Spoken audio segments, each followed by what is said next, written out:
ইন্ডাস্ট্রির অন্দরে সুস্মিতা দে ও সাহেব ভট্টাচার্যের সম্পর্ক নিয়ে নানান আলোচনা। যদিও এই বিষয়ে টেলিপর্দার জুটি রয়েছেন একেবারেই স্পিকটি নট মুডে। স্টুডিও পাড়ায় কান পাতলেই শোনা যায় তাদের দুজনের প্রেমের গুঞ্জন। এতকাল তা মিষ্টি হাসিতে এড়িয়ে গেলেও সুস্মিতার জন্মদিনে সাহেবের পোস্ট যেন সেই গুঞ্জনেই শিলমোহর দিল। অন্তত নেট পাড়া তো তেমনই মনে করছে। কি এমন লিখলেন সাহেব যা দেখে এমনটা মনে হচ্ছে?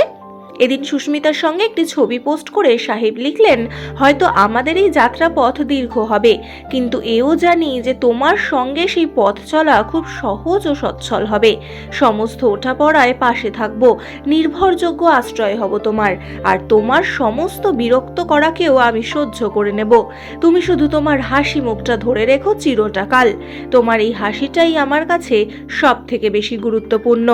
আর সাহেবের এই পোস্টের পর থেকেই নেটিজেনদের বক্তব্য, সুস্মিতার জন্মদিনের মতো শুভ দিনেই ইঙ্গিতপূর্ণ পোস্টের মাধ্যমে সম্পর্কে শিলমোহর দিলেন সাহেব। বলে রাখা ভালো, ইন্ডাস্ট্রিতে কান পাতলেই শোনা যাচ্ছে চলতি বছরেই নাকি 4 হাত 1 হবে সাহেব ও সুস্মিতার।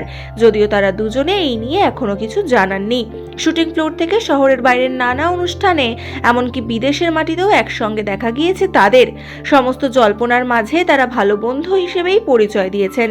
তবে এবার সেই সব জল্পনা উস্কে দিয়েছে সুস্মিতার উদ্দেশ্যে করা সাহেবের আদুরে পোস্ট। তো বন্ধুরা, এই বিষয়ে তোমাদের কি মতামত জানাতে পারো কমেন্টে। আর এরকমই আরো নতুন আপডেট পেতে সাবস্ক্রাইব টলিফেস।